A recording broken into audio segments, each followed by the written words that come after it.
Entonces, cuando hablamos de presión arterial, primero que se han estado como hablando de los cambios que se han dado en relación con lo que se considera presión arterial normal, presión arterial alta, hipertensión, que eso ha cambiado en 2017, 2023, 2024 y quién sabe qué pasará más adelante. ¿Okay? Básicamente uno de los cambios que se ha descrito es esa nueva clasificación porque se sigue diciendo que hipertensión arterial es 140-90 y eso no ha cambiado. Son los valores previos, lo que se está determinando que podrían indicar alguna situación de desregulación de la presión arterial o esos momentos o que te está mostrando de pronto cuando la presión arterial se está empezando a alterar, cuando no se está regulando adecuadamente y que de pronto tratamientos en ese momento podrían implicar algún beneficio para el paciente. También están las teorías de conspiración que dicen que es porque las farmacéuticas quieren que empiece a tratar a los pacientes mucho antes. Usted puede escoger la teoría que quiera, pero en este momento la clasificación ha cambiado un poquito, sobre todo lo que va debajo de 140-90, y digamos como el elemento principal, es decir, por debajo de 140-90, ¿qué tanto se van a beneficiar los pacientes con el tratamiento? ¿Sí me explico? Entonces hay una cuestión de clasificación muy teórica, reunión de expertos que decidieron, basándose en algunos estudios, de pacientes que se podrían o no beneficiar con tratamientos tempranos antes de ser categorizados como hipertensión arterial. ¿Me explico? Porque de 140-90 para arriba, eso sigue siendo hipertensión arterial. ¿Sí? Basándonos en esos criterios, y nos vemos que de aquí a que estudie medicina interna la cosa cambie. Porque yo me estaba de entender los de 2023 y ya lo cambiaron. ¿Ok? Y no sé si de pronto al final de año, el otro año vayan a decir otra cosa. Pero por ahora eso es lo que va. ¿Sí? Bueno. Entonces, cuando hablamos de presión arterial y hablamos de los conceptos de hipotensión versus hipertensión. ¿Ok? La presión arterial es para garantizar esa perfusión, esa adecuada perfusión. Situaciones de hipotensión no garantiza la perfusión adecuada a los tejidos, puede terminar en estados de hipoxia y mecanismos compensatorios al respecto. La hipertensión es negativa porque, sobre todo según algunos valores que ya se ha demostrado que sí, definitivamente causan daño, porque está generando una mayor fuerza sobre las paredes arteriales, generando una disfunción endotelial. Y usted sabe que el endotelio no es solamente una baldosa que reviste los vasos sanguíneos, sino que tiene un componente de función endocrina y su lesión puede determinar que eventualmente se favorezca alteraciones de remodelación de la pared vascular, determinando una falta de regulación de esa resistencia vascular periférica. Si usted de pronto revisa el libro de patología de Robbins, hay algo que se conoce como la respuesta estereotipada de daño, o sea, la respuesta del vaso sanguíneo ante el fenómeno de turbulencia. ¿Sí? Entonces hay una disfunción endotelial, aumenta la permeabilidad, las células musculares de los vasos sanguíneos migran, aumenta la síntesis de matriz extracelular, incluso el componente de proliferación de las células musculares, generando zonas de engrosamiento, digamos, en donde ocurre turbulencia, por ejemplo. Hasta ahí eso es normal, ¿sí? No necesariamente implica una alteración de la hemodinámica. Si de pronto eso le metemos una hipertensión persistente, favorece una disfunción endotelial, generando que esos cambios se vean más extensamente, ¿sí? Generando daño vascular, sobre todo en arteriolas, que son las más involucradas en la regulación de la presión arterial. Entonces, al principio el cuerpo se adapta, pero en ese intento de adaptación termina generándose cambios que se vuelven irreversibles, convirtiéndose en un círculo vicioso donde su intento de recuperación o de adaptación simplemente no funciona. ¿Okay? Hay muchos elementos, por lo menos, que se utilizan para regular la presión arterial, al ejercicio, a la actividad, al estrés, y son normales que se produzcan, pero si de pronto hay una disregulación, algún polimorfismo genético, puede tener de pronto una mayor tendencia a que usted sufra de hipertensión. Lo que llaman personas que son sensibles al sodio, estados de pronto de sobrepeso, de diabetes, ciertos factores, enfermedades asociadas que podrían favorecer el daño vascular y eventualmente alterar la regulación de la presión arterial. Estados constantes de estrés, ¿sí? Yo siempre digo medio en broma, medio en serio, que hubo un cuarto que causó mi hipertensión, ¿sí? Ellos de hecho me odian, aunque todavía no sé, tal vez sepa por qué, no es que me importa mucho, pero me odian, ¿sí? Hay opiniones encontradas, en el mismo curso hay gente que me cae, no que me odie, ¿sí? Tampoco. Y otros que, no sé, creo que desean mi mal, o sea, se sienten la nube negra cada vez que me veían, ¿sí? También puedo hacer de pronto el sobrepeso y otro par de ejercicio y eso, pero yo sigo diciendo que fueron los de cuarto en ese momento, ¿ok?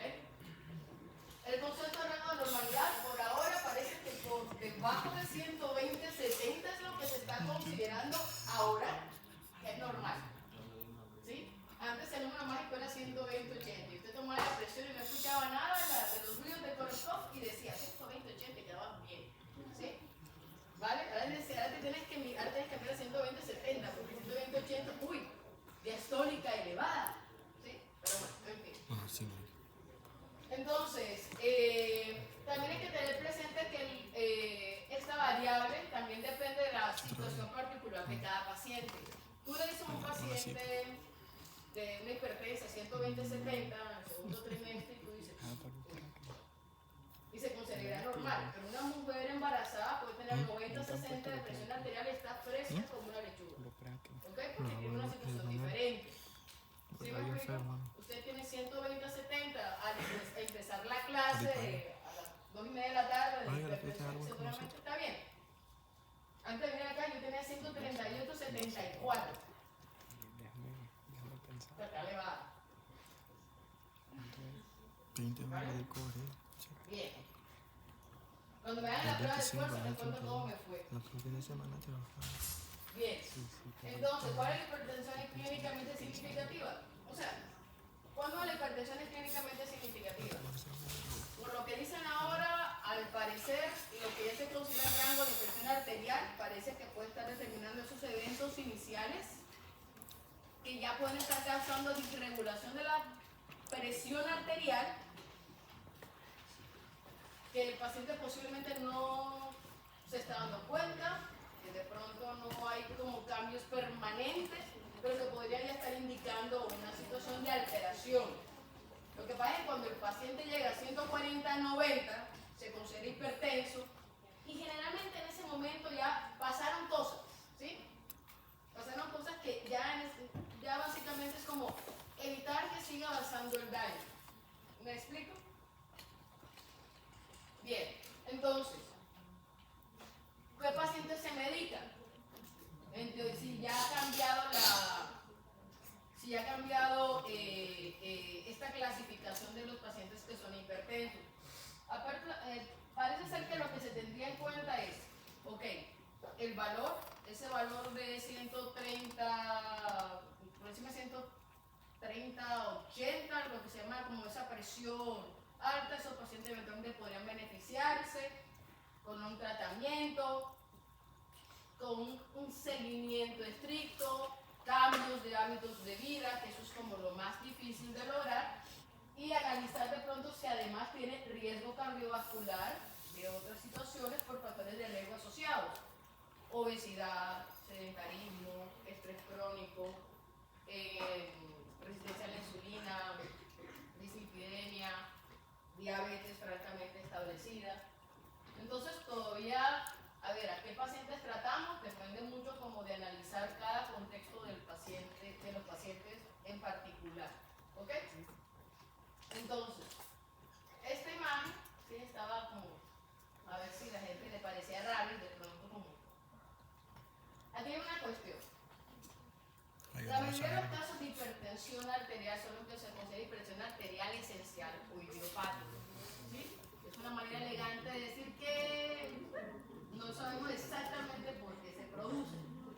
O sea, sí sabemos, lo que pasa es que no podemos determinar una sola causa específica que esté determinando esa hipertensión. Es básicamente lo que esto quiere decir. Cuando tienes una paciente preeclántica, ¿sabes cuál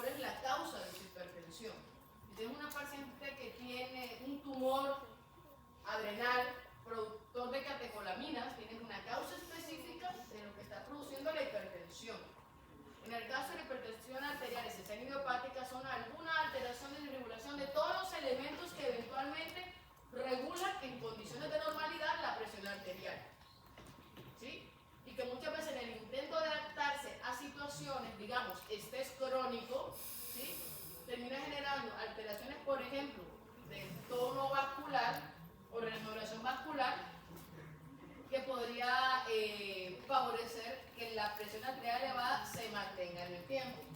Usando eso como ejemplo, porque no es siempre una sola cosa. O sea, los pacientes pueden tener alteración del tono vascular, alteración de pronto de la liberación de leche, renina, angiotensina, aldosterona, alteración de la expresión de sodio. O sea, son varias cosas que suceden al tiempo. ¿Sí me explico? Bien. Entonces, hay claramente situaciones que determinan el desarrollo de la hipertensión, que tú sabes la causa concreta, y si pudieses eliminar esa causa, por definición podrías curar al paciente de su hipertensión. Ahora, que tú logres, no sé, cambiar la poliquistosis renal, o sea, eso no es posible. Tú tienes una enfermedad renal donde tienes poliquistosis, ¿sí? Es una alteración morfológica del riñón de otra índole, eso no va a desaparecer. ¿Sí me explico? Sí que sí, claramente es una hipertensión arterial secundaria, conoces la causa, de ahí a que lo puedas resolver. O sea, el caso de hipertensión arterial, cesárea idiopática es la que tengo yo, mujer, mayor de 45 años hace rato, con algo de sobrepeso, estresada, ¿sí? Hay esos factores involucrados. ¿Ok? De pronto más sedentaria de lo que debería. Ya no tanto, pero ese es el personaje perfecto para la hipertensión. ¿Sí? Bien, señor.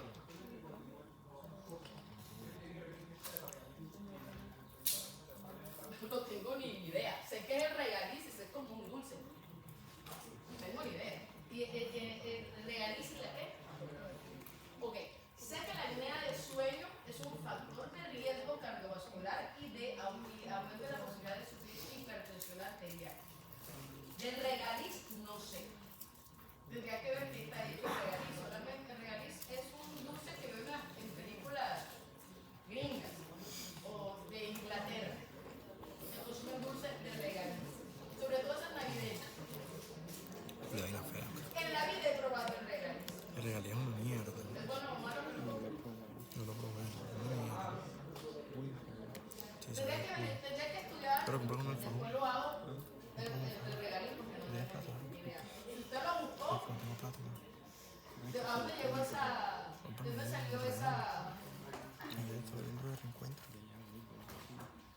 Posiblemente lo ignoré. ¿Dónde dice? Primero de Luis. ¡Ja! Lo ignoré. Posiblemente. Pero vamos a buscarlo. Después le cuento, no me olvidé. ¿Sí? Búscalo.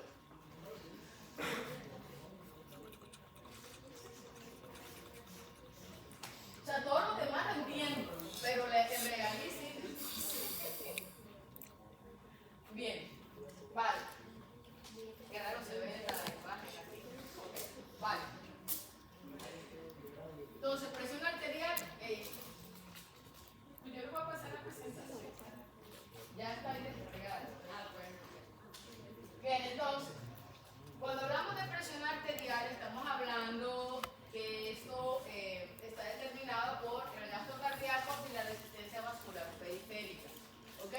Alteración de estos dos elementos, pues van a determinar la regulación de la presión arterial. Si algo está disregulado, favorecerá la hipertensión arterial. ¿Ok? En particular, el gasto cardíaco está determinado por el volumen sistólico y la frecuencia cardíaca. Ese volumen sistólico está muy involucrado con esa presión de llenado, con la homeostasis del sodio y del agua. ¿Ok? Esa regulación del sodio. Sabes que para el sodio atrae agua y por eso ayuda a mantener como el volumen, la volemia. Eso está muy ligado en cómo el riñón es un regulador de la presión arterial. ¿Ok? Bien.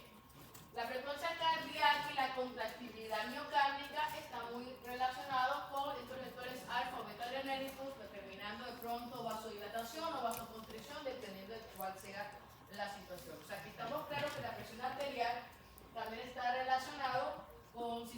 neurohumorales. ¿Ok?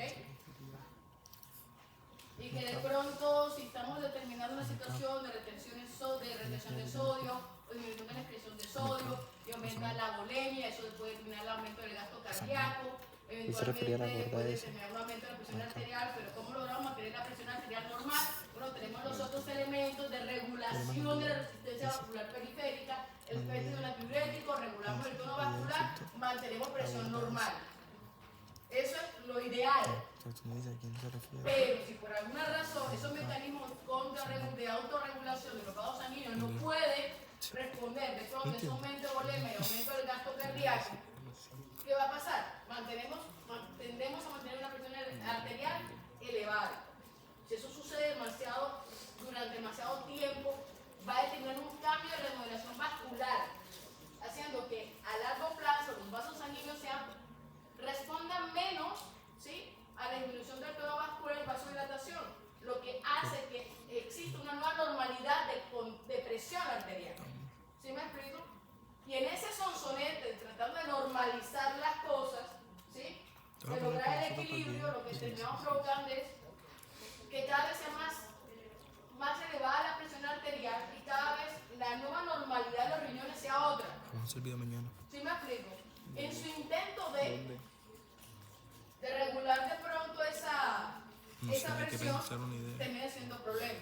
Si tú tienes, digamos, una hipertensión arterial, puede determinarse de pronto vasoconstricción para evitar de pronto mayor lesión glomerular. Nos dirigimos para otros glomérulos que a su vez reciben una sobrecarga de presión, entonces vuelven a hacer el mismo fenómeno y así vamos dañando los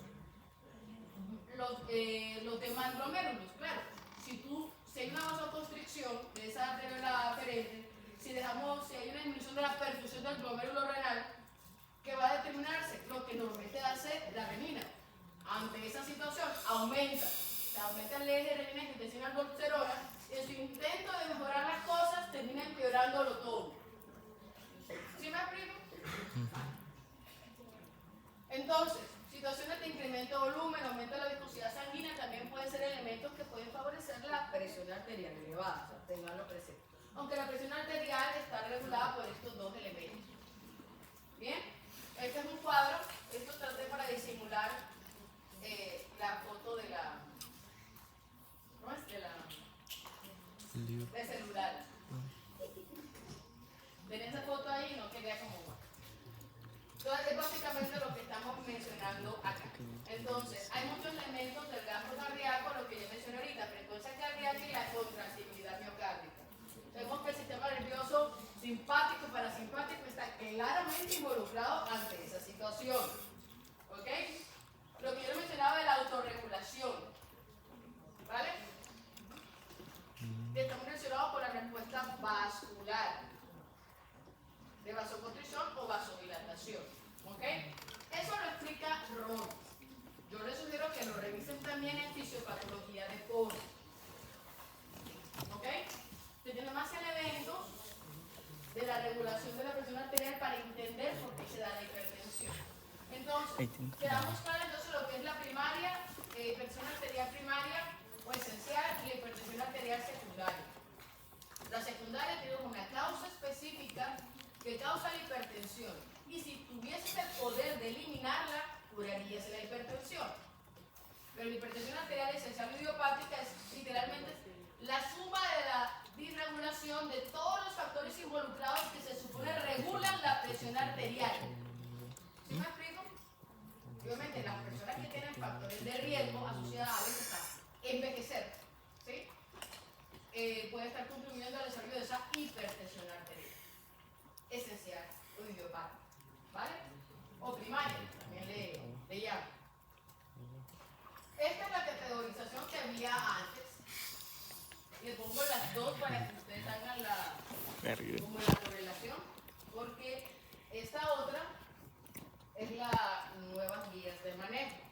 ¿Sí? Si salió algo ayer, no sé. Esto es lo último que busqué. ¿Ok? Porque sé que cambiaron. No es que esté tan pendiente de eso porque primero eso es más de medicina interna y yo no diagnostico hipertensión arterial a nadie ni trato de hipertensión arterial de nadie. ¿Ok? Miren que continúa siendo la es hipertensión grande, pero arterial, alcanza para todo. hipertensión El arterial. de 6 Eso barras. como que no ha cambiado, el grado 1 y lo del grado 2. Pero cuando revisen el tema se van a dar cuenta que pueden darse fenómenos asociados a la hipertensión arterial, entre paréntesis, 140-90, se pueden estar dando antes de que los valores sean esos. Y eso es lo que alegan, los que dicen que hey, hay que tratar al paciente de pronto antes de que sea 140-90. Pero cuando ya es 140-90, tal vez es muy tarde. ¿Sí me explico? Se pueden decir de pronto eventos de hipertensión arterial, de presión arterial alta. Eso es como un signo de alarma. Te está diciendo que se está alterando la regulación de la presión arterial en los rangos de normalidad. Se está diciendo que esos pacientes que se hablan del concepto de presión arterial elevada, más no hipertenso, por números, al parecer ya pueden tener cambios que hablan de daño de órgano, de disfunción del endotelio. ¿Sí me explico? Que de pronto el paciente ya no regula también su presión arterial. Todavía no llega al rango de 140-90. ¿Pero qué te está diciendo? Dale 5 minutos que seguramente ya va a tener hipertensión arterial en un momento. ¿Ok? ¿Cómo supe yo que tenía hipertensión arterial? Estaba en un examen. De esos que le van a hacer ustedes de argumentación oral. ¿Sí? Que lo ponen de los nervios. Y por eso es que casi nunca me gusta estar ahí evaluando. ¿Sí? Me cuesta mucho tener cara de... No crean. Me dolió la cabeza. No, es el tinnitus y dolor de cabeza. No siempre el tinnitus es por hipertensión, a veces porque quiere se lo dio tapado. La persona no me siento bien, voy a tomar la presión arterial. Estoy estresado. Presión 160 y punto. Yo, wow, ¿qué es esto? ¿Sí? Gracias. Y en una clase particular no estaba ni estresada ni nada, solo dando la clase. Estaba con este deporte que te pone para mí la presión arterial. Ya está 200, 110. Uy, de verdad no me dio un infarto, imagínate, lo de dar un estudiante de medicina. Una hora. Me morí. Pero yo estaba ahí hablando, dando clases. ¿Okay? Eso antes del manejo terapéutico. Ni siquiera me sentía mal. ¿Sí? De pronto estaba como estresada porque el laboratorio es del de medicina, ¿cómo se llama? El IL4, es curvo que realmente a mí me estresa solo estar ahí. Es por la forma, ¿no? Bien, entonces, miren. No elevado, presión arterial en consultorio menor de 120-70. Han cambiado los criterios. Eso ha cambiado. No se recomienda el tratamiento farmacológico, por definición es anormal. Elevada, 120, 39, 70, 89. Ya aquí hablan, se recomienda tratamiento farmacológico. Hay un desarrollo tiktokers pseudocientíficos a decir que es una conspiración, ¿sí?, de las farmacéuticas. No sé. ¿Ok? Pero parece que hay estudios que demuestran que de pronto estos pacientes podrían tener algún tipo de alteración. Y yo considero que debe estar más relacionado porque el cuerpo trata de adaptarse a esto. O sea, esto lo que te está mostrando es que el cuerpo está tratando de adaptarse. Llegará un momento para evitar esto. Cuando no logra adaptarse porque los mecanismos regulatorios ya no se agotaron, ¿sí? De pronto ya la autorregulación vascular no podría darse, de pronto en ese momento es cuando la presión arterial ya se establece 140-90 y el paciente claramente hipertenso al que siempre le han dado medicamentos. Entonces, si de pronto, cuando tenemos esto, el problema es que el paciente cuando tiene esto, definitivamente no tiene ningún síntoma. Seguro no tiene ningún síntoma. Que puede estar asociado al hecho de ver al médico. ¿Han escuchado escuchado hablar de la, antes nos decían cuando yo estaba estudiando medicina, la hipertensión de bata blanca. Solo ver al médico te subía la presión. Y de pronto Sí estaban pasa, encerrando. sí pasa. ¿Qué pasa? Yo solo por ver el ¿Sí me médico se me explico? sube la presión. Sí, sí, sí. Hoy me pasó 3 veces. Entonces, la teoría que se maneja por los expertos será que en este momento es como el aviso donde ya empezaron a fallar los mecanismos contrarreguladores para mantener la presión dentro de los límites de normalidad. ¿Sí me explico? De pronto hablan de que el tratamiento farmacológico, y te lo colocan acá, basado en el riesgo cardiovascular. De pronto, si haces ejercicio, si bajas de No va a peso, llegar nada. usarás el medicamento por un tiempo, incluso es posible que lo dejes de usar en ese momento. Pero cuando uno tiene estos rangos, la cosa se complica. Bien, entonces, ¿qué fue? El chavo.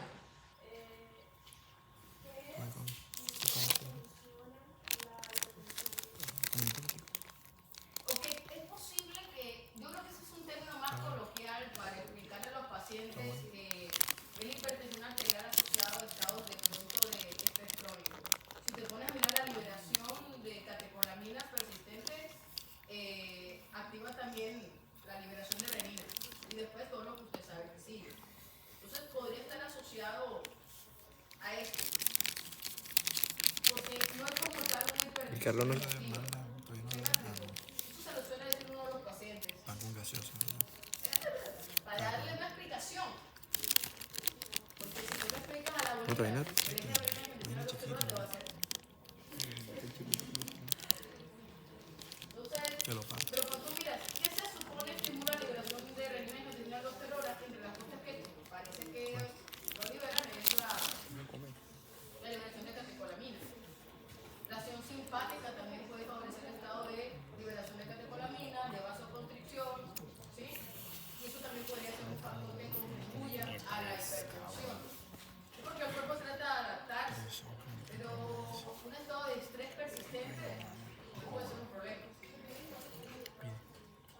Es que llamarlo lo de motivo, o sea, el estrés es un factor, pero si el paciente ya está en un estado de rango que es considerado hipertensión arterial, puede estar muy motivado de lo que quiera, pero es hipertenso. ¿Sí me explico? Igual iba a sacar 21. Que vuelva a motivarse la felicidad. Posiblemente no va a cambiar nada. Si ya es hipertenso, si ya está en rango de tratamiento médico, no hay nada que hacer. Es posible que antes que me dijeran que soy hipertensa, yo tuviera de pronto elementos de en ese la 300 pesos, lo voy a arterial. decir. Que no me daba cuenta. Debí poner 500. Bien, entonces, el manejo de la hipertensión arterial básicamente lo que busca es bajar los niveles de presión arterial diastólica y sistólica a rangos de lo que se considera normalidad. Pero eso es dependiendo de cada paciente. Me explico. Si tú bajas demasiado la presión arterial, puedes terminar causando fenómenos de hipoxia. ¿Sí me explico? Porque de pronto puedes alterar la perfusión cardíaca o la perfusión de otros órganos, generando más problemas. Así que cada caso debe ser dependiendo de cada paciente. Que las metas de bajar esa presión arterial sean como adaptadas a la situación particular de cada paciente. El manejo terapéutico no se lo voy a dar yo, eso lo van a aprender más adelante o seguramente en clínica. ¿Okay? Pero el objetivo siempre busca eso. A veces, un tratamiento enérgico de bajar la presión arterial de manera loca, ¿sí?, puede ser contraproducente en un paciente que ya tenga problemas de perfusión cardíaca porque tiene enfermedad aterosclerótica o tenga un corazón, no sé, hipertrófico, que per se demanda más nutrientes. Y es algo irónico, muchos corazones con hipertrofia ventricular pueden estar asociados a arterias con aterosclerosis. Entonces eso como que no pega bien, porque un corazón hipertrófico por definición demanda más nutrientes. Puede ser por distintas causas, por Vasos sanguíneos coronarios ateroscleróticos no pueden suplir esa causa, no se autorregula bien, per se van a estar obstruidos. Y la presencia de placas ateromatosas implica que son puntos de mayor debilidad vascular. Que si la daño arterial es demasiado, puede romper la placa de ateroma. Y si usted sabe lo que es una placa de ateroma, no sé qué tanto han visto eso, todavía no han visto mucho, pero seguramente han escuchado el tema. Se puede romper la placa de ateroma, genera émbolos, genera eventualmente obstrucción del flujo de sangre, puede favorecer el desarrollo de infarto. ¿Ok? Entonces, esto hay que tenerlo presente. Porque durante el llenado, si se afecta eso, o después cuando la expulsión de la inyección de la sangre puede afectarse el llenado coronario y por lo tanto la perfusión miocárdica. Entonces, ¿por qué le llamé el asesino silencioso? Está bien inspirada con la diapositiva. Esto fue como un par de años que busqué los muñequitos, ¿ok? Le va aumentando cositas de la presentación, ¿vale? Entonces, cefalea, fatiga, mareo. Entonces, la cuestión es que muchas de esas cosas pueden ser catalogadas asociadas al estrés del día. ¿Sí? Yo tengo dolor de cabeza, porque estoy cansada, todo el día de clases,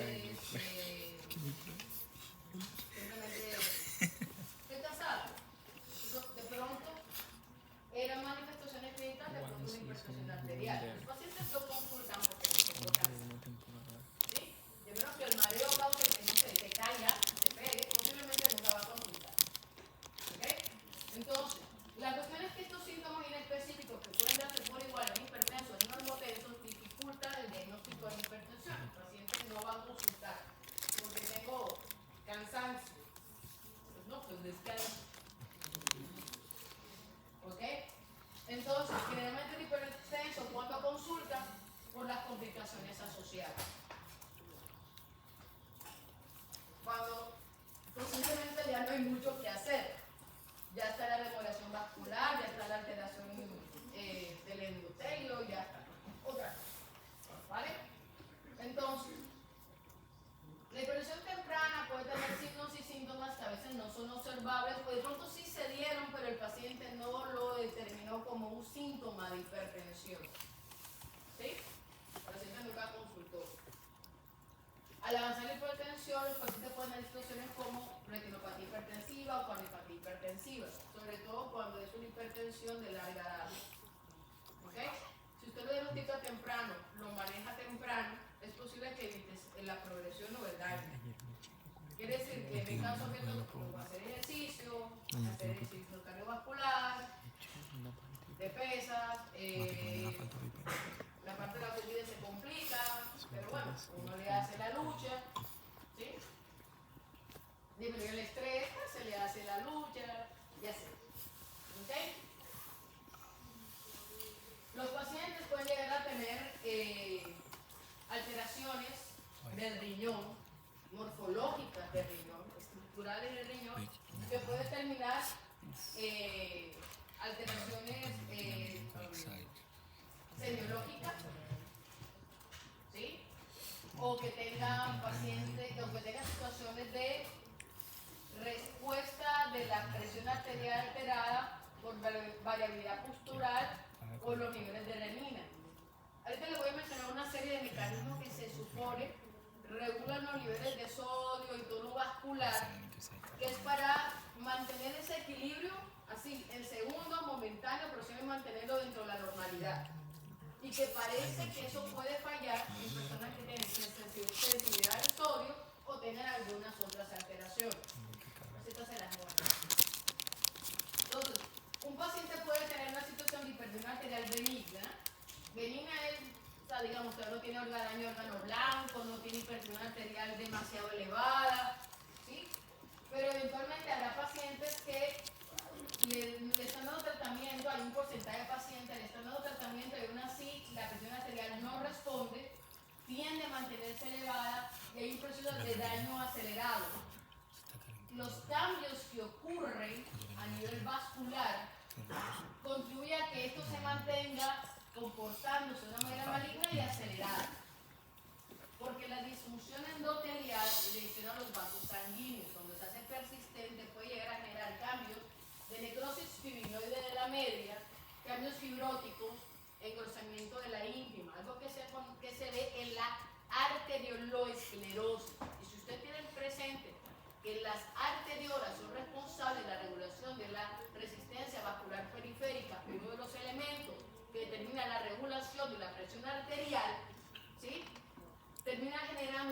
donde ya no puedes componer esa regulación de la presión arterial y dañas los vasos que se supone regulan la resistencia vascular periférica, que son las arteriolas.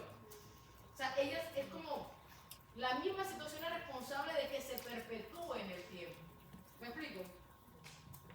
Entonces, cuando la hipertensión no se maneja adecuadamente, se reduce la esperanza de vida, se acelera la aterosclerosis, porque tienen que tener presente, digo arterioesclerosis porque es el nombre de la enfermedad genérica grande que incluye varias enfermedades.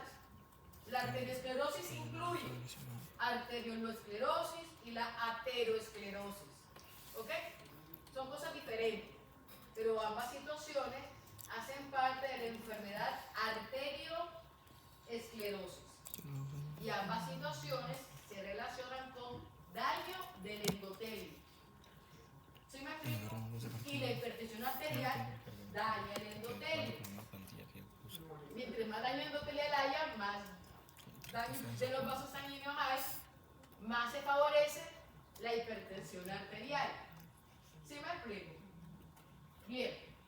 Entonces, obviamente estas dos enfermedades que hacen parte de la arterioesclerosis son las responsables de cardiopatía isquémica, evento cerebrovascular, insuficiencia renal, encefalopatía hipertensiva y otras enfermedades. ¿Ok? Estas son como las más principales que uno menciona. Esta enfermedad, estas dos entidades que hacen parte de la arteriosclerosis son relevantes, ¿sí? Porque es la que favorece el desarrollo de estas enfermedades. Y esta enfermedad se asocia a la disfunción endotelial y la hipertensión arterial favorece la disfunción endotelial. Bien, entonces, curativos, no, más que todo es como regulación. ¿Qué tan avanzada, qué tanto tiempo sufrió ese paciente hipertensión sin darse cuenta antes de empezar un tratamiento, antes de mejorar sus, no sé, sus hábitos? ¿Ok? Entonces, hay muchos elementos que podrían asociarse al manejo de la hipertensión arterial para controlar la presión arterial. Lo que hace sobre todo es retrasar o evitar las complicaciones. ¿Sí? Si yo mantengo un buen control de mi presión arterial y sigo mejorando mis hábitos de vida, posiblemente, no sé, es más posible que me muera, que me pise un carro o que me muera por algo asociado a la presión arterial si soy súper juiciosa en mi control de presión arterial. ¿Ok?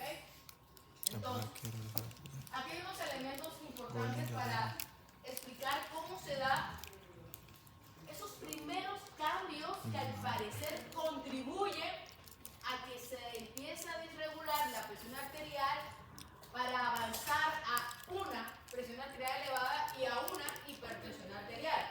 Uno de los primeros elementos que se habla es la excreción inadecuada de sodio, la natriuresis defectuosa, que puede darse por alguno de estos elementos, ¿sí? Favorecido por alguno de estos elementos. Entonces, si tú tienes disminución de la excreción de sodio, ¿qué está pasando? Está reteniendo sodio. Y si usted retiene sodio, está reteniendo agua. Eso determina un aumento de la uremia. Eso determina un aumento del gasto cardíaco. Si tú tienes autorregulación, tú vas a tener, no sé, liberación de óxido nítrico, péptido natriurético atrial, y puedes contribuir a la vasodilatación y mantener la presión arterial normal. ¿Sí me explico? Pero ese elemento de adaptación es lo que puede estar fallando. ¿Sí? Cuando se aumenta el volumen extracelular, eventualmente se aumenta el volumen, incrementa el gasto cardíaco. Si podemos regular esa resistencia vascular periférica, digamos que todo volvería a la normalidad. Pero hay veces ese mecanismo de autorregulación de los vasos sanguíneos puede fallar, determinando entonces una situación de tenemos un aumento de la excreción, tenemos una disminución de la excreción de sodio, estamos activando el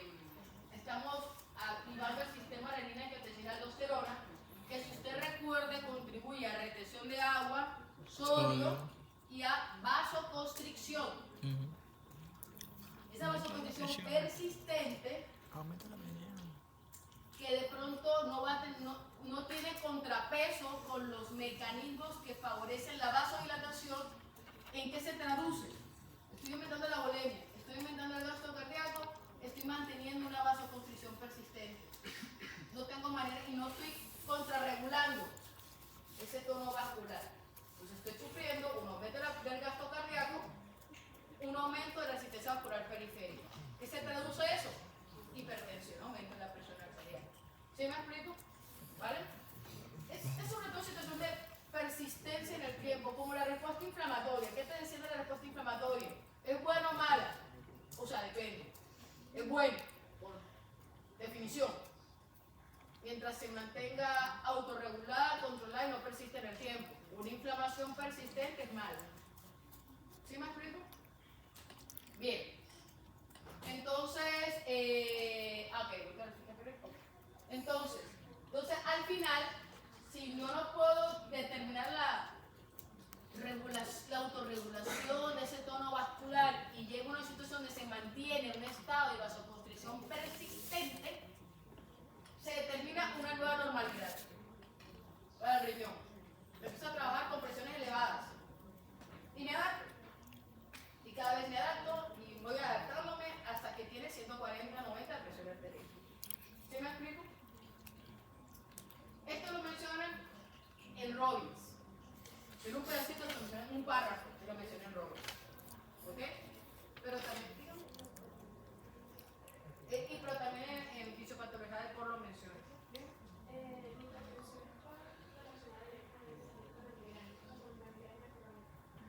No necesariamente. Sí es cierto que la presión arterial elevada puede causar cefalea, pero la migraña, en el sentido estricto de entidad aparte, puede dar a una persona que no sea hipertensa, puede ser que está más relacionado como con la estabilidad del tono vascular de los vasos sanguíneos cerebrales y da ese dolor pulsal y de migraña que en algunas personas puede tener aura y demás.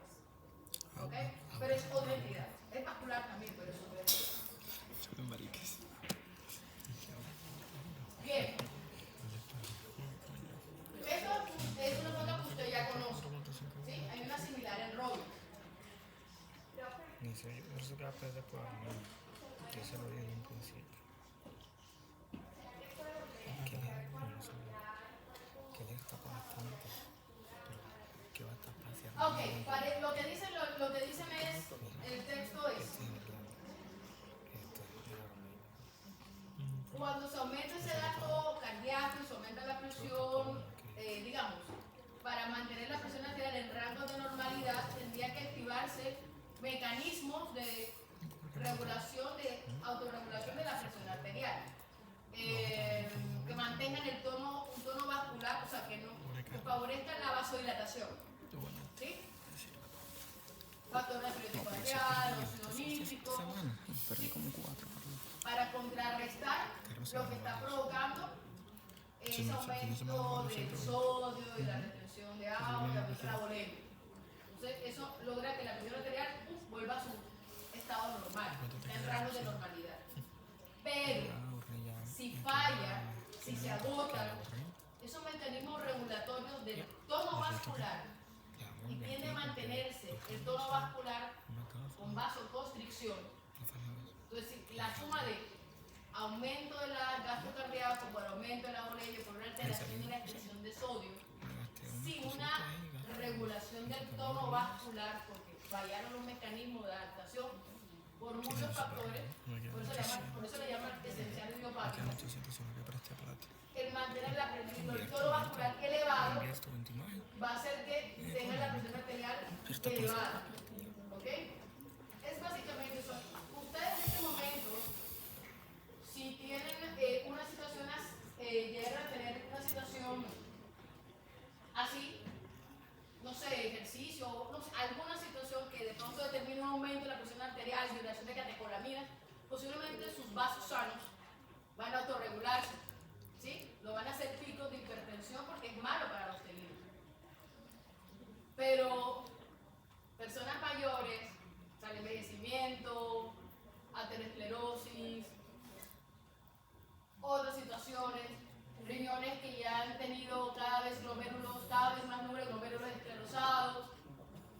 va de pronto a afectarse esa respuesta vascular. Entonces lo que te dicen es que, ¿qué es lo que pasó de aquí a acá? Es que aquí no pudiste regular el tono vascular. En el momento que ya los vasos sanguíneos arteriolares no pudieron aumentar, no pudieron mantenerse abiertos, no pudieron mantenerse dilatados y se persiste la vasoconstricción, no tienes manera de regularlo. Te mantienes hipertenso. ¿Sí me explico? La mayoría de las personas después de cierta edad van a tener tendencia a aumentarse la presión arterial. La nueva clasificación te habla que por lo menos, con esos valores, por lo menos la mitad de la población tiene presión alta. Y aparentemente con la nueva clasificación tengan presente que eso desde ahí donde vienen las teorías conspirativas, a esas 50% de la población mundial hay que tratarla. ¿Sí entienden? Dígame.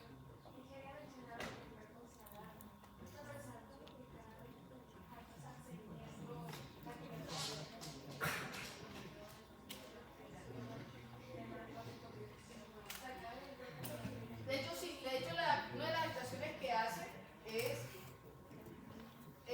a veces remodelación vascular, engrosamiento de la íntima, aumento de la expresión de la capa media. Sobre todo eso ocurre en las arteriolas, algo que se conoce como arterioloesclerosis. Teniendo en cuenta el riñón y todas las arteriolas que tiene, que la arteriola deferente es responsable de producir la renina, tanto la aferente como la eferente responde a ese estímulo de la angiotensina y esa es vasoconstrictora. ¿Sí? Si tú tienes una situación de estímulo persistente en el vaso y de difusión endotelial, puedes provocar que haya una remodelación vascular. ¿Sí me explico? Favorecido a que la angiotensina per se facilita la vasoconstricción. Por eso es que te dicen la catecolaminas, el estrés crónico, ¿sí? O enfermedades que generen disfunción del endotelio, como la diabetes, favorece el desarrollo de la hipertensión arterial. Mira, básicamente, todo paciente hipertenso, literal, dale tiempo, en 5 minutos se va a volver hipertenso. ¿Sí me explico? Entonces, es básicamente eso. El grupo se adapta porque hace remodelaciones vasculares. Entendí. Él hace una nueva normalidad y se adapta a su nueva situación de tengo problemas con la natriuresis. Ok, me adapto. ¿Sí? Al principio puede responder el vaso sanguíneo, disminuyendo el tono, volviendo la presión arterial a su estado normal. De pronto puede pasar que la presión arterial caiga en lo que ahora se conoce como presión alta. Hace un año eso no era hipertensión arterial, eso ni siquiera se trataba. Ahora al parecer, de pronto sí va a tener que tratarse. Tratando de entender la fisiopatología del asunto y explicar por qué ahora tenemos que tratar eso, yo pienso es que de pronto esos cambios en el rango de presión alta, que todavía no se considera hipertensión, de pronto está mostrando que hay una disregulación de la fisiología de la regulación de la presión arterial. De pronto hay un momento que ya el tono vascular que contrarrestaba lo que estaba pasando con lo que, por ejemplo, aumentaba la volemia por la retención de sodio, de pronto ya no lo estoy regulando bien y estoy tendiendo a mantener mi con presión arterial más elevada. Todavía no rango de hipertensión, todavía no soy 140-90, pero estoy más elevado. Ahora la pregunta es, ¿hay algún beneficio de tratar farmacológicamente al paciente en ese momento? Esperemos aquí a 2 años que nos dicen los internistas. ¿Ok? Bueno, esto ustedes ya lo conocen. Entonces, ustedes saben que hay varias situaciones que pueden determinar la liberación de renina. Ustedes lo conocen, ya lo noté aquí. Disminución del volumen o presión efectiva, aumento del sodio a nivel tubular, túbulo colector, ahí que lo sense la mácula densa, colector no. Distal, contorneado distal, la palabra era contorneado distal. ¿Ok? Aumento de la actividad simpática,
a contribuir a largo plazo a que se den remodelación vascular. Entonces termina en tu intento de adaptarte, venga, ¿sí?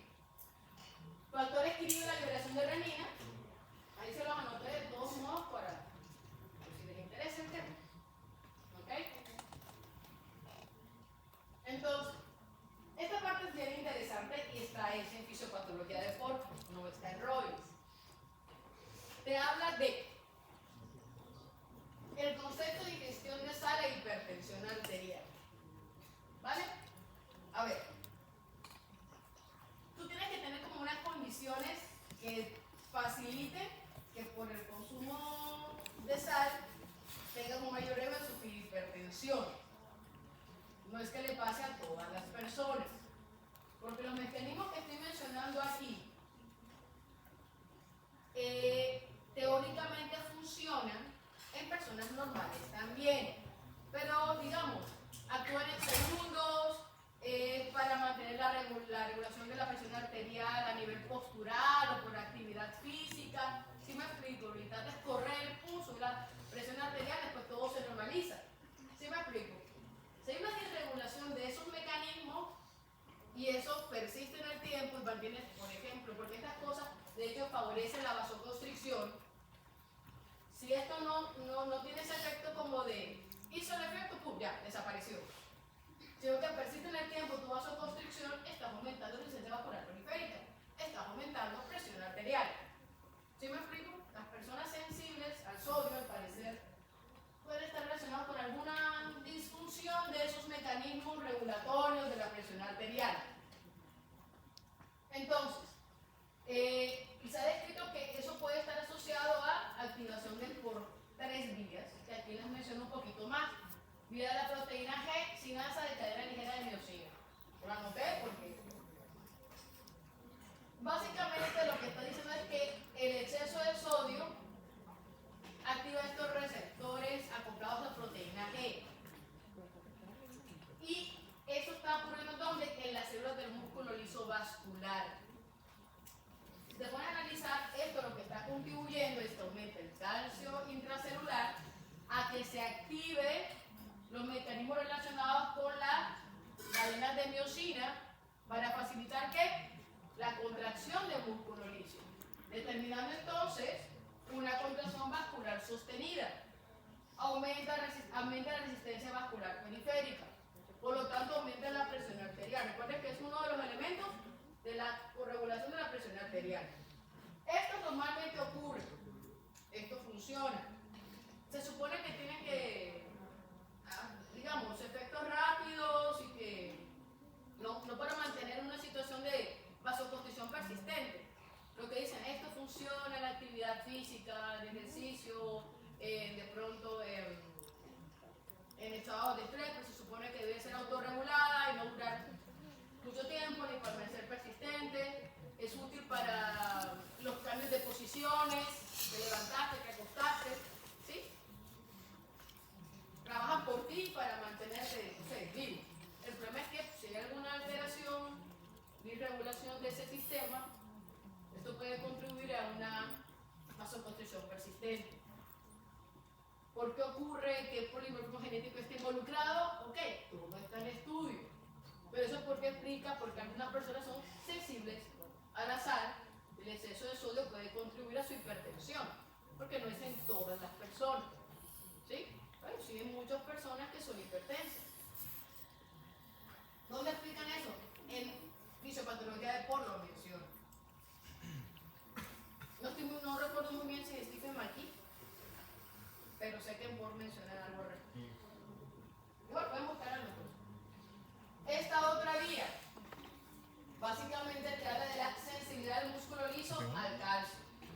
La misma situación, recuerden, el calcio necesita la vasoconstricción. ¿Ok? Termina llegando al mismo punto. ¿Ok? Entonces, la cuestión es que la miosina permanece fosforilada más tiempo, prolongando la contracción. Entonces, incluso sin un aumento significativo de ese calcio para contribuir a la contracción por la regulación hacia las fibras de miosina,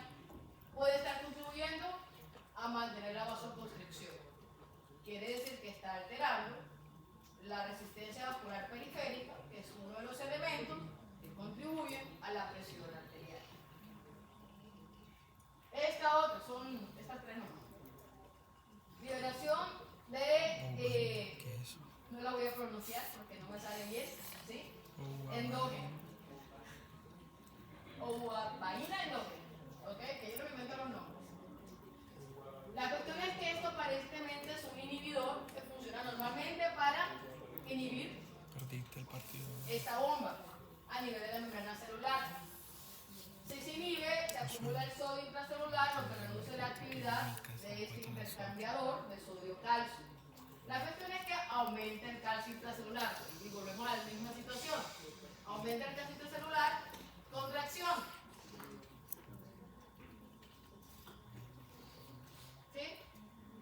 Al parecer, estas vías que normalmente funcionan, las personas normales, no hipertensas, están activas, funcionan. En las personas hipertensas, y sobre todo las hipertensas sensibles a la sal, al consumo de sodio, ¿sí? Están reteniendo de pronto más sodio, al parecer tiene un papel, tiene una injerencia. ¿Favoreciendo qué?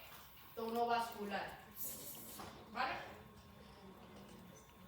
Entonces la cuestión es que si tú mantienes el tono vascular permanentemente con permanente constricción, volvemos a lo mismo.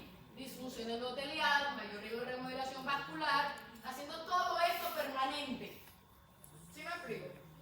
¿Vale? Bien, aquí está el resumen. ¿Sí? Para que ustedes hagan sus cuadritos y sus vainas. Situaciones que pueden producir hipertensión arterial. Esto es fácil. Coartación aórtica puede ser congénita,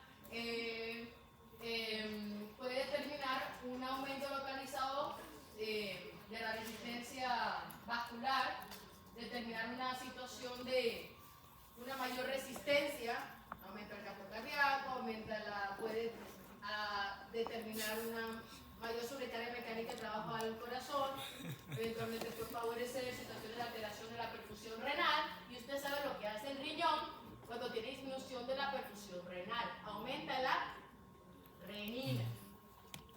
Si aumenta la renina, ya usted ese cuento se lo sabe. No lo voy a repetir otra vez. Situación de estrechamiento de la arteria renal. Una hipertensión arterial por una causa concreta. ¿Ok? Entonces, ¿qué cosa puede determinar un aumento de una situación de estrechez de la arteria renal? Que tengas alguna alteración de la estructura vascular, una alteración del desarrollo, o que tengas de pronto estrechamiento con la aterosclerosis, ¿ok? Algo te genera una compresión externa del hilo renal, de tener una estrechez, que se traduce en disminución de la perfusión renal. ¿Y qué hace el riñón cuando siente que no lo está perfundiendo bien? Obstrucción uretral, aumenta la presión intersticial, disminución del gradiente de presión. Esto puede determinar alteración de los niveles de sodio, la mácula densa, cesa eso. ¿Y qué hacen las células musculares cuando pasa eso? Liberan renina. Y otra vez vuelve a empezar. Luego este paso es rápido. ¿Ok? Si respondemos volumen sanguíneo, aumentamos la boletia y aumentamos gasto cardíaco. ¿Eso contribuye al aumento de la presión arterial? Sí. Si puedo regular mi tono vascular, de pronto la cosa mejora. Pero, eventualmente los mecanismos contrarreguladores parece que terminan perdiendo la batalla con un eje renina-angiotensina aldosterona. Y viva la angiotensinoma. ¿Sí? Viva la angiotensina. Y todo lo que hacen los riñones. Bien. Otras cosas que pueden provocar hipertensión,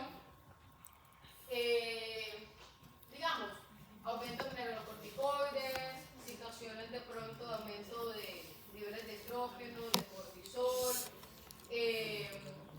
aumento de los niveles de catecolaminas. La cuestión está en que si esto puede ser regulado de alguna manera, vamos bien. Si no puede ser regulado, la misma historia de siempre. ¿Sí? Lo que usted ya conoce.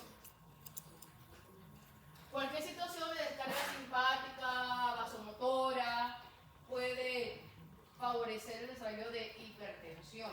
Usted sabe que el bulbo está muy relacionado con la regulación de la presión arterial. ¿Ok? Este cuadrito que me cayó chueco, pero esto es de fisiopatología de Ford. Aunque yo después lo resumo acá. Sabemos que tenemos vasoreceptores, tenemos quimioreceptores, tenemos que tener presente el centro vasomotor a nivel del bulbo raquídeo y el núcleo del vago a nivel del bulbo raquídeo.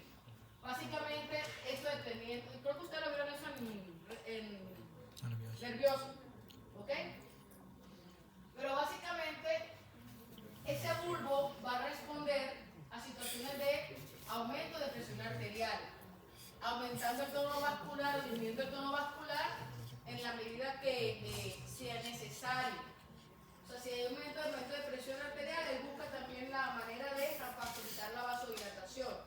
A veces pequeñas disregulaciones en eso es lo que puede determinar que la presión arterial permanezca persistentemente elevada. ¿Ok? Situaciones como el pH o estados de hipoxia pueden contribuir a vasoconstricción refleja. Puedes determinar que tú tengas respuesta a nivel pulmonar.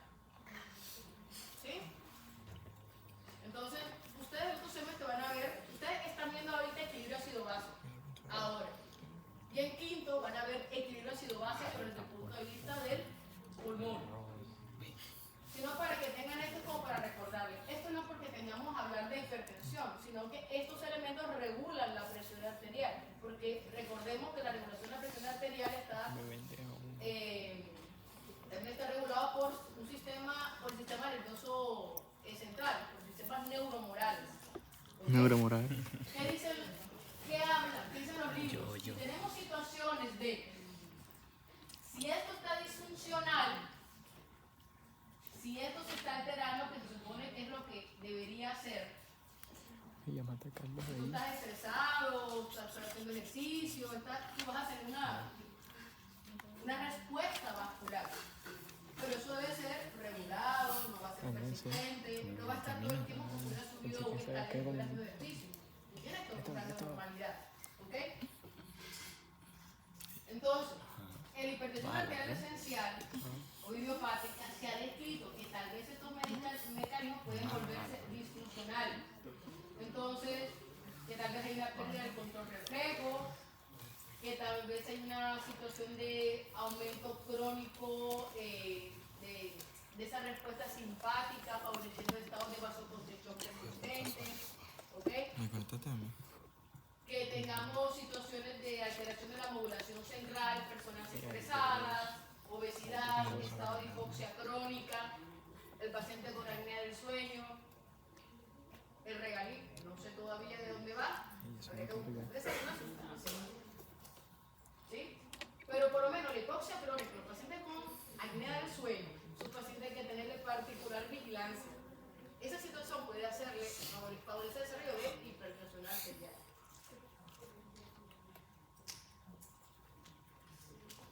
Y muchos pacientes lo describen como que estás durmiendo, la sensación como de parálisis del sueño, o sentir como que te levantas porque como que te estás ahogando.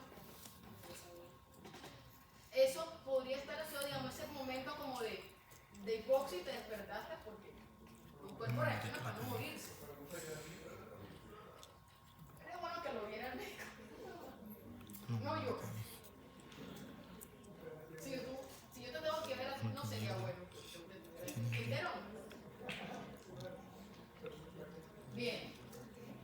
Cosas que también podrían contribuir a la hipertensión arterial por otras situaciones. Que tenga situación de inhibición de óxido nítrico, ten en cuenta que es un vasodilatador. ¿Sí? Tiene que, aparentemente, podría ser eventualmente una situación de incremento de la presión arterial y favorecer la hipertensión arterial. Ahora, que esto ocurra como un solo elemento aislado, tal vez no. Se ha descrito también polimorfismos genéticos, aquí mencionaron la proteína G. O sea, los receptores que estaban mencionando de la sensibilidad a la sal. Esto creo que lo menciona, ya no me acuerdo si es Robin o Borges. Bueno, pero básicamente habla que son polimorfismos genéticos relacionados con canales de sodio.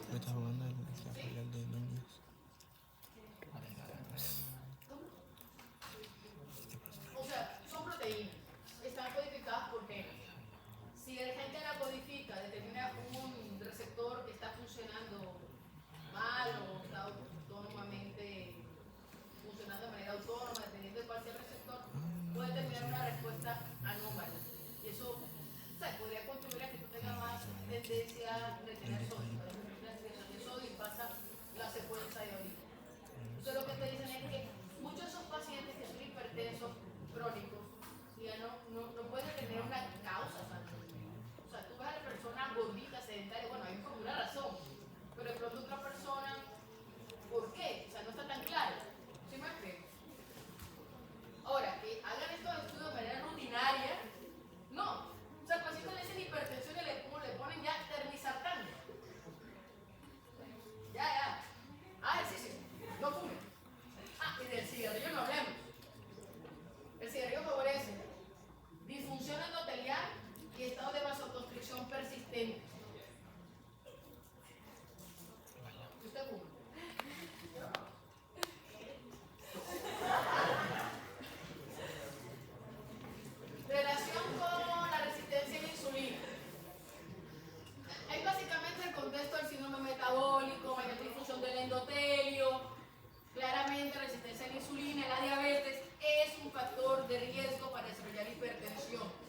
La hipertensión arterial favorece una determinación de estrés mecánico persistente en el ventrículo izquierdo, lo que determina una adaptación del músculo liso ventricular, favoreciendo una hipertrofia ventricular. Eso afecta a varias cosas. Afecta a varias cosas. Primero, si tenemos un ventrículo izquierdo hipertrófico con disminución de la cavidad ventricular, eso puede afectar el llenado. Eso afecta el llenado, también puede afectar que también se llenen las coronarias. Y un corazón hipertrófico que demanda más nutrientes. Y tal vez unas coronarias enfermas. ¿Sí? O sea, literalmente eso